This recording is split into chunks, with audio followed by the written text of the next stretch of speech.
Hello my dear students, welcome to Vidya English classes. मैं आपका host Gagandeep Singh आपके लिए लेकर आया हूँ एक और वीडियो जिसमें हम सीखेंगे जब हम किसी को बोलते हैं कि आप कृपया सिंपल लैंग्वेज में बताएं, सिंपल लैंग्वेज में बोलें या सिंपल लैंग्वेज में लिखें। अगर हमें किसी की बात नहीं समझ आ रही, उसकी लैंग्वेज हमें नहीं समझ आ रही, या हाई फाई वो इंग्लिश बोल रहा है या फिर वो गलत इंग्लिश बोल रहा है, तो हम उसे बोलेंगे कि आप सिंपल लैंग्वेज में बता दें, मैं समझ जाऊंगा। ठीक है, तो मेरे साथ बने रहिए अंत तक, क्योंकि इस चैनल में, इस वीडियो में आप सीखेंगे कि कैसे आपने किसी को सिंपल लैंग्वेज में बोलने के लिए रिक्वेस्ट करनी है। और हाँ, रिक्वेस्ट करनी है, हमने कोई ऑर्डर नहीं देना, रिक्वेस्ट करनी है। सो हम फॉर्मल वे में किसी को, सामने वाले को ये बोलेंगे कि सर आप कृपया सिंपल लैंग्वेज में बोले या सिंपल लैंग्वेज में लिखें। और मेरे साथ बने रहिए अंत तक, क्योंकि हर एक पॉइंट के साथ मैं आपको एक्सप्लेन भी करूंगा कि ये वाला जो सेंटेंस है कहाँ पर और कैसे कैसे यूज़ किया जा सकता है। तो हम स्टार्ट करते हैं हमारी आज की इस वीडियो को। तो हमारी इस वीडियो का पहला सेंटेंस है, फर्स्ट सेंटेंस क्या है? Give it to me in plain English. Give it to me in plain English. मुझे सब कुछ ये प्लेन इंग्लिश, प्लेन मीन्स बिल्कुल ही सिंपल इंग्लिश में दें। तो देने का मतलब यहाँ पर क्या है? जब हमें सपोज करो हमें किसी ने कोई एप्लीकेशन या लेटर दिया लिखकर, वो ऐसे लिखा हुआ है कि हमें समझ नहीं आ रहा, उसकी लैंग्वेज अच्छे से समझ नहीं आ रही, तो हम उसे बोलेंगे कि भाई साहब give it to me in plain English.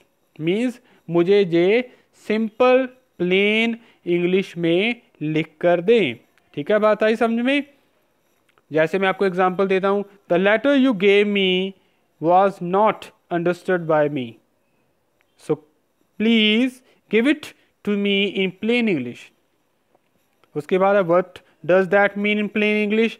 जो हम सवाल कर रहे हैं, सवाल ऐसा कर रहे हैं कि सामने वाले को हम थोड़ा सा ये भी एहसास करा रहे हैं कि उसने जो लिखा है बड़े अच्छे से, बड़े ध्यान से नहीं लिखा, ऐसी लैंग्वेज नहीं लिखी जो समझ में आ रही है। और हाँ, एक तरह का आयरनिकल इनडायरेक्ट वे में हम उस पर एक कमेंट कर रहे हैं कि प्लीज़ आप सिंपल लैंग्वेज में दें। तो क्या है, what does that mean plain English? के इस चीज़ को इंग्लिश में क्या बोलते हैं, इस चीज़ को प्लेन इंग्लिश में, सिंपल इंग्लिश में, साधारण भाषा में क्या बोलते हैं, या साधारण भाषा में इसका मतलब क्या होता है। ठीक है, what does that mean in plain English? मैं आपको एग्जांपल दूं, the letter you gave me was not able to be understood by me. Letter तुमने जो दिया वो मेरे लिए समझने वाला नहीं था, मुझे समझाने वाला नहीं था। बाय द वे, वैसे what does that mean in plain English? पर जो तुमने लिखा उसे सिंपल इंग्लिश में, सिंपल भाषा में बोलते क्या है? ठीक है, सो जब हम किसी को इनडायरेक्ट वे में कमेंट करके बोलते हैं कि भाई साहब ज़्यादा अपना दिमाग मत चलाओ, ज़्यादा अपनी इंटेलिजेंसी मत दिखाओ, सिंपल भाषा में लिखो कि तुम बोलना क्या चाहते हो, कि तुम कहना क्या चाहते हो।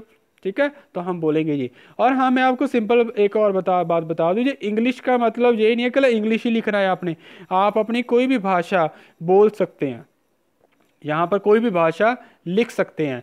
और हाँ, ये जो लेसन है, जो आप किसी को बोले कि सिंपल भाषा में बोलिए, सिंपल भाषा में लिखिए, ये सिर्फ लिखने और बोलने की बात नहीं है। आप कुछ पढ़ रहे हो तो भी आप बोल सकते हैं कि इसे सिंपल भाषा में क्या बोलेंगे, हम सिंपल भाषा में कैसे समझेंगे हम। सो चाहे आप LSRW, चाहे आप लिसनिंग कर रहे हो, स्पीकिंग कर रहे हो, रीडिंग कर रहे हो, चाहे राइटिंग कर रहे हो, जब आप बोलते हो या आप सजेस्ट करते हो या रिक्वेस्ट करते हो कि सिंपल भाषा में बोलो, सिंपल भाषा में सुनाओ, सिंपल भाषा में लिखो, सिंपल भाषा में पढ़ो, तब हम ये वर्ड या सेंटेंसेस यूज कर सकते हैं। उसके बाद है स्टॉप सर्कमवेंटिंग द इशू। सर्कमवेंटिंग का मतलब है गोल गोल घुमाना, मीन्स बेसिर पैर की बातें करना। मीन्स टॉपिक बड़ा सिंपल सा है कि जैसे आपने बोलना कि सर कृपया हमें वोकैबुलरी की लेसन दीजिए, हमें वोकैबुलरी के लेसन की जरूरत है, बड़ी सिंपल लैंग्वेज में आपने बोल दिया। पर अगर आप यही बात घुमा फिरा के कर रहे हो कि सर आप लेसन तो हमें बहुत अच्छे दे रहे हो, आप बहुत अच्छे से समझ आ रही है, पर हमें और भी बहुत ज़्यादा ज़रूरत है, किसी और चीज़ की ज़्यादा भी ज़रूरत है हमें इन लेसन के साथ साथ, तो मैं बोलूँगा भाई साहब सीधे सीधे बता दो कि तुम चाहते क्या हो। तो सीधे सीधे आप बोलोगे कि सर हमें वोकैबुलरी के लेसन भी साथ साथ चाहिए। तो ये बात सिंपल होगी ना। तो मैं आपको बोलूँगा कि please give it to me in plain English. जहाँ what does that mean in plain English, कि आप इतना कुछ घुमा फिरा तो रहे हो बट कहना क्या चाहते हो, तो आप बोलोगे कि sir we need vocabulary lessons. तब हम बोलेंगे stop circumventing the issue, means अपना जो इशू है, जो अपनी आपकी जो बात है, जब मसला है आपका, उसको घुमाना बंद कीजिए और सीधा पॉइंट पर आइए कि आप बोलना क्या चाहते हो। बहुत अच्छा, बहुत इंपॉर्टेंट पॉइंट है ये। उसके बाद stop speaking in circle, meaning same है, जो ऊपर वाला सेंटेंस है इसका मतलब भी सेम है कि गोल गोल घुमाना बंद करो, मीन्स उलझाना बंद करो, सीधा डायरेक्ट पॉइंट पर आओ कि तुम बोलना या बताना या कहना क्या चाहते हो। ठीक है, मेरे साथ ऐसे बनी रहिए। और भी बहुत सारे पॉइंट हैं जो आपके लिए बहुत ज़्यादा फ़ायदे वाले होंगे। और हाँ, मैं आपको एक और अनाउंसमेंट कर दूं कि इसके साथ ही मैं आपके लिए एक वोकैबुलरी का लेसन भी लेकर आ रहा हूँ।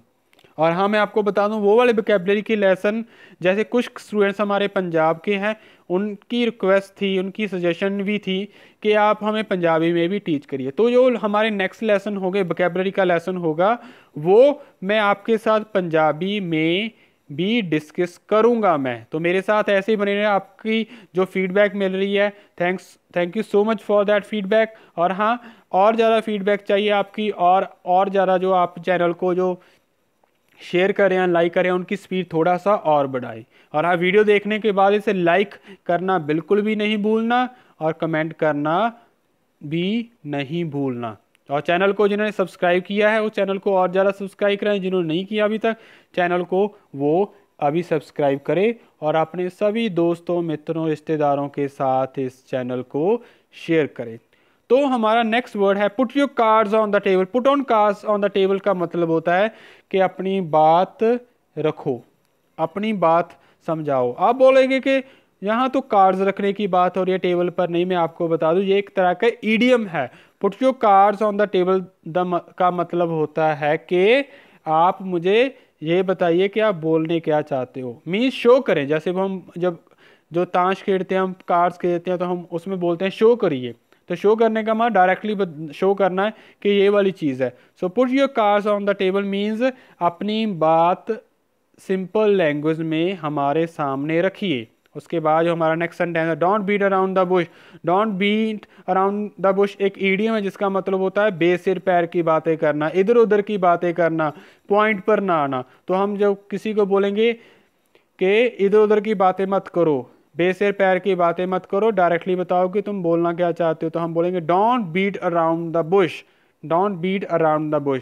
जैसे सपोज करो क्लास में किसी स्टूडेंट ने काम नहीं किया, तो वो बहाने बनाने लगा कि मुझे ये हो गया था, ये वो हो गया था, मैंने इसलिए काम नहीं किया। तो सर बोले या टीचर बोलेंगे कि don't beat around the bush, just tell me the truth.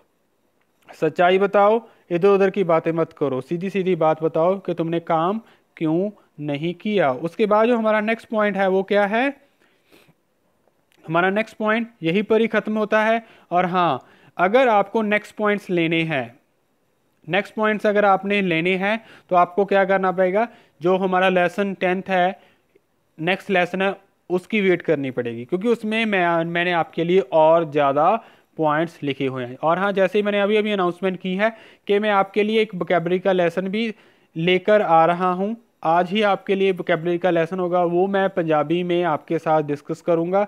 Hindi भी होगी उसमें, और पंजाबी, हिंदी और इंग्लिश 3 लैंग्वेजेस में वो लेसन मैं आपके साथ डिस्कस करूँगा। और ऐसे मेरे साथ बने रहना, सपोर्ट करते रहना, फीडबैक देते रहना, और मैं आपके लिए ऐसे ही वीडियोस बनाता रहूँगा। So thank you so much for watching, subscribing, liking and sharing our channel Vidya English classes.